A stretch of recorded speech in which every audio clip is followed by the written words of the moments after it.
தந்தை, மகன், தூய ஆவியினுடைய அருளும் ஆசீரும் உங்கள் ஒவ்வொருவரோடு நிறைவாக இருப்பதாக.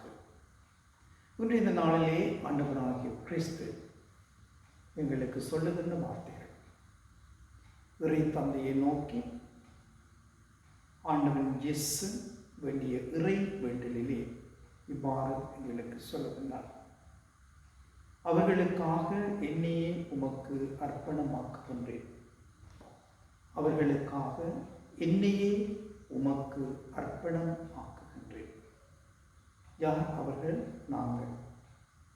ஆண்டவராகிய கிறிஸ்து தந்தையிடம் சொல்லுகின்றார், எங்களுக்காக தன்னையே அர்ப்பணமாக்குகின்றார். அர்ப்பணிப்பு. இறைமகனாகிய கிறிஸ்து எங்களுக்காக தன்னையே அர்ப்பணம் செய்து எங்களை வாழ வைத்திருக்கிறார். தன்னோடு எங்களை பயணமாக எங்களை அழைத்திருக்கிறார். இதனை நாங்கள் ஒரு பொழுதும் மறந்துவிடக்கூடாது.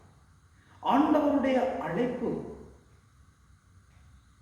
ஆண்டவருடைய வார்த்தைகள் எல்லாமே எங்களுடைய வாழ்க்கையை மெருகூட்டுவதாகவும் மேன்மைப்படுத்துவதாகவும் எங்களுடைய வாழ்க்கையை ஆசிர்வதித்து ஆண்டவருடைய அருளிலும் ஆசீரிலும் எங்களை வழிநடத்தி செல்லுவதாக ஆண்டவர் எங்களுக்கு நினைவுபடுத்துகின்றார்.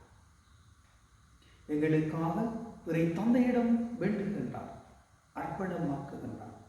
ஆகவேதான் நாங்களும் எங்களுடைய வாழ்க்கையிலே செப வாழ்க்கையின் மூலம் ஆண்டவரோடு ஒன்றாகி உயிராகி உறவாகி வாழ்வாகி அவரோடு சேர்ந்து நாங்கள் பயணமாகி எங்களோடு வாழ்வர்களுக்காகவும் நாங்கள் மன்றாடவும் அவர்களையும் எங்களுடைய பாதையிலே அழைத்துச் செல்லவும் நாங்கள் தயாராகிறோம்.